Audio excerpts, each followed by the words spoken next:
Yo, what is going on, everybody? My name is Landon Bird. Welcome to the Bird Poker page. This is my official first vlog, whatever it is. We're going to go down to Tunica, Mississippi and see what kind of action we can get in tonight.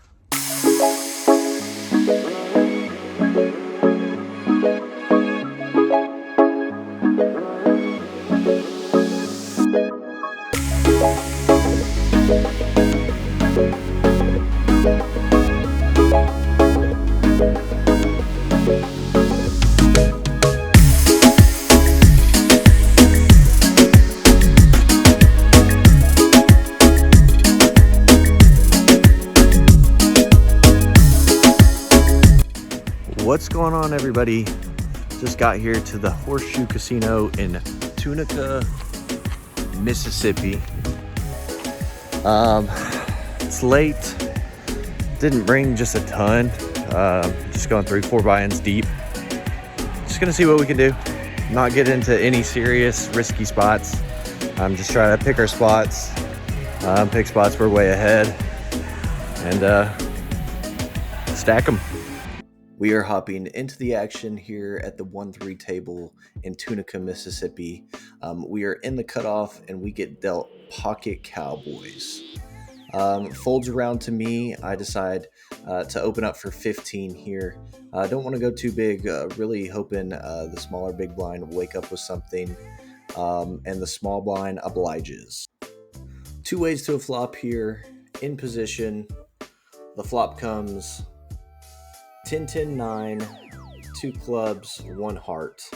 A mediocre flop for my kings here, not the worst, not the best. I decided to lead out here for $20, about 2/3 pot. This is a super draw heavy board, and our opponent snaps it. The turn, a brick, the 4 of spades. Not worried about that card whatsoever. We're going to continue here, really trying to charge any draws, 7-8. Queen Jack, any club draw. We really just don't want him seeing the river for free, so we decide with a bet of 30 here, which he quickly calls, and in comes the 7 of hearts on the river.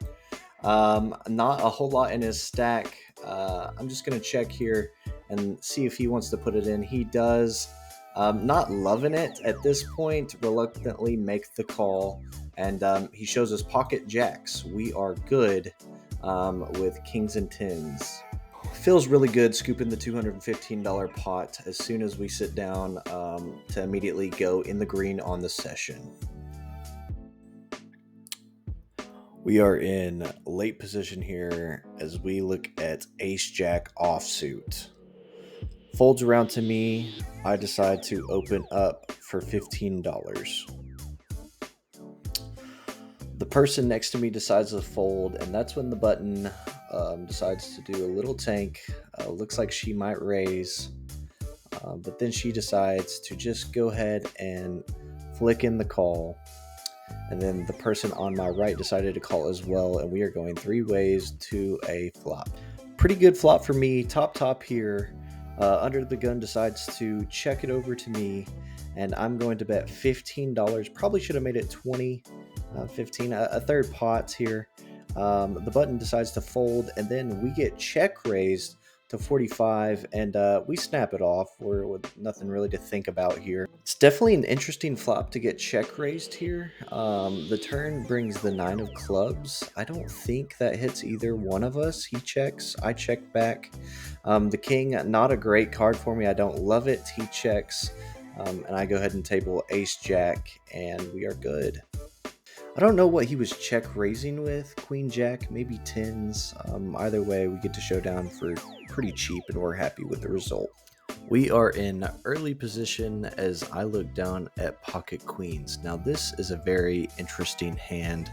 I put a lot of thought into this hand, and I just want to see what you guys think about it. In early position, and I get a call from a gentleman who has not played many hands hardly at all tonight. He's kind of snoozing at the table. Don't want to say he's not taking things seriously, but he's only playing premiums, you could say. I get another caller, so we're going 3 ways to a flop of, let's see here, it is going to be 3 jack deuce 2 spades. Do have the queen of spades in my hands, and I'm gonna lead out here for $20. Cut off this type player that I'm referring to. It takes a second, but he decides he wants to just stick in the call onto the button, who is also taking their time, decides to just go ahead and fold and get out of the way. Keeping it in the back of my head that this guy has not played many hands at all, the turn comes as the 7 of hearts. I'm going to go ahead and check this here. Looking back, I don't know. I wasn't necessarily trying to trap, but I just wanted to see kind of if the cutoff would take initiative. And that's actually exactly what he does. He bets $125 into a pot of 104. Uh-oh. What have we gotten ourselves into here? What's scary about these types of tables and these nittier players is they will limp stuff like aces, ace king, queens, kings, even pocket jacks. At this point, I'm not loving where I'm at. I don't beat aces, kings, jacks. I beat tens, but I don't think tens is betting this much with a jack on board. He just hasn't played hardly at all. Put a lot of thought into it to go ahead and table up my queens. It's a nitty fold. I know it's a nitty fold.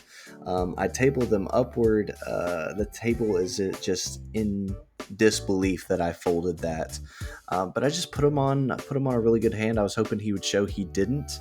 I was actually able to catch him. He actually had a flop set of deuces. He tells me a couple days later. I believe him personally. Betting 125 into 104, just a massive overbet in my opinion, and I just don't think there's enough bluffs, especially at these lower stakes. These players, especially nittier players that aren't playing that often, there's just no need. There's no need to call that. I don't think it's going to be profitable in the long run. We are currently in middle position. When I look down at ace 10 offsuit, have 440 in my starting stack. It limps around to me, and I am going to bet, I believe it's 13 here. Yeah, 13 is the number I chose.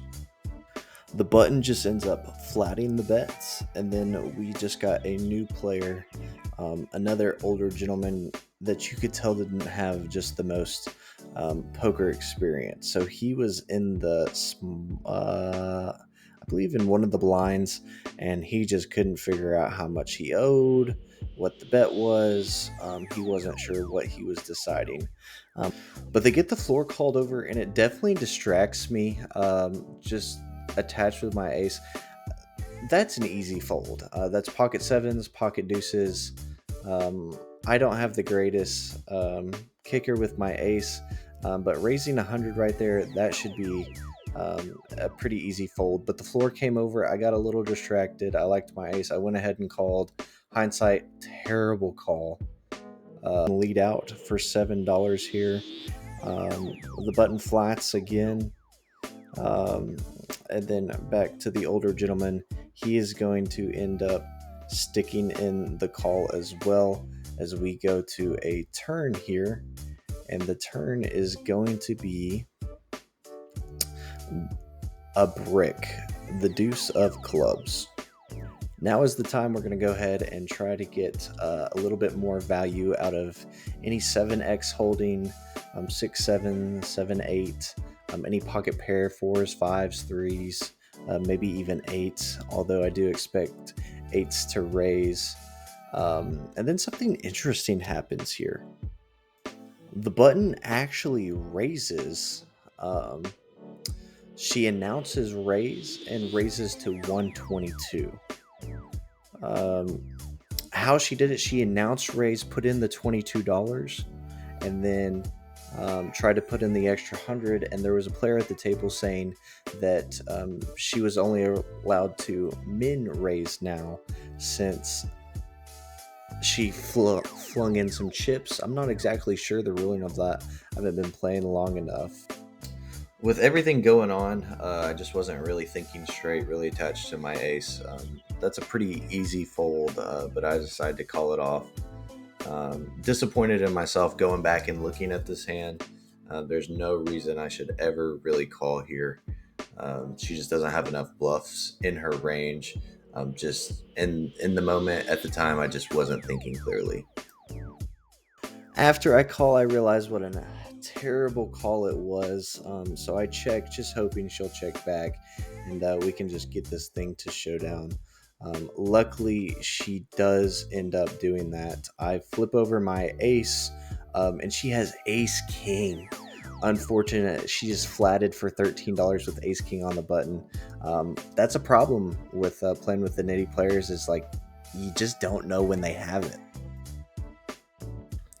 On the button, we look down at deuce 3 of diamonds.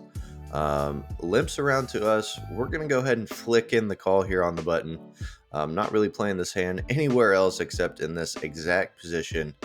We're going to go 5 ways to the flop, and the flop is pretty wonderful for us. Hello! We flop a gutter to the steel wheel, or a straight flush for all our non-poker folks out. The flop actually checks around, and we're going to get to see a free turn card with the Jack of Hearts. Does not help us whatsoever. And that's when a gentleman decides to bet $40. Definitely an over bet. But we're trying to make a high hand promotion here. We're going to go ahead and flick in the call and hope a flush, any diamond, any 5, and we should be good here. And that's exactly what happens. We bink the 9 of diamonds on the river. He decides to check it over to us, and we got to get any value that we can. So we decided to go small here, about half pot, $40. At this point, just hoping he flicks in the call. He tanks for a second, hoping not to get check raised here, because definitely going to be a much tougher spot. If so, probably going to have to fold. But he just ends up flicking in the call, and we get to turn over our 3 deuce of diamonds, and he is not too happy about that.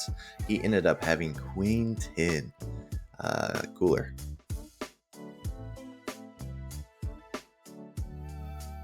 And the small blind here, at Tunica, Mississippi, they have the Mississippi straddle. So you can straddle for $6 anywhere but the blind. Someone in middle position decides to straddle. So we are actually 4th or 5th to act here. It straddles, folds, there's 1 limper. And then I decide to bump it up to 25 here out of position. Really only want to take this 2 ways to a flop. Also, recording and editing this has been a ton of fun. It's been super beneficial to go back and even do some hand review and look at some of my decision making in these hands and realize what I need to work on. If you've made it this far, a like and subscribe will go a long way for me. These are a ton of work to edit, but I super appreciate it if you have made it this far, and let's get back into it. The only person that ends up calling is the button, and the flop comes out super low, 4-4-3. Mediocre flop, but at this time all we have is king high. We're going to go ahead and check it over to him, and he decides to check it back to me. Then comes the 5 of diamonds on the turn. Again, I just don't put this in either one of our range. I decide to check here, not get fancy, let's give up on the hand, and he decides to bet 30. Let's not check raise this. We have a good stack. What are we doing? This is a really good player, and I don't know why, but I love just winning pots like this. I need to stop. It's a leak in the game. And I check raise with air, king high. Luckily, he ends up folding, but you will lose money doing this in the long run. I do this way too much. I need to be more balanced when check raising. I just get lucky on this one, and he decides to fold, and we're going to scoop this pot.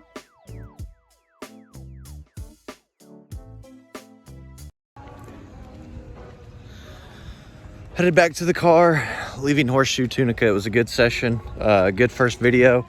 Some interesting spots, nothing too crazy. No really just big pots. But it's a Tuesday night, middle of nowhere, Mississippi. But it was fun. I really appreciate you guys tuning in, hanging out. First vlog. It was fun, man. It really was. I think I played better. Because I was so worried about recording good hands and not doing just dumb stuff. So it really helped me not dust my money, which is ultimately my problem. I tend to be a calling station. I tend to over bluff. It's just not needed here. So patience, picking the right spots, and just wait until I have it, man. It's I think that's just the key to a successful poker career at such low stakes right now in my career. But it was fun. First vlog. Thanks, guys. Like, sub. You guys have watched YouTube before.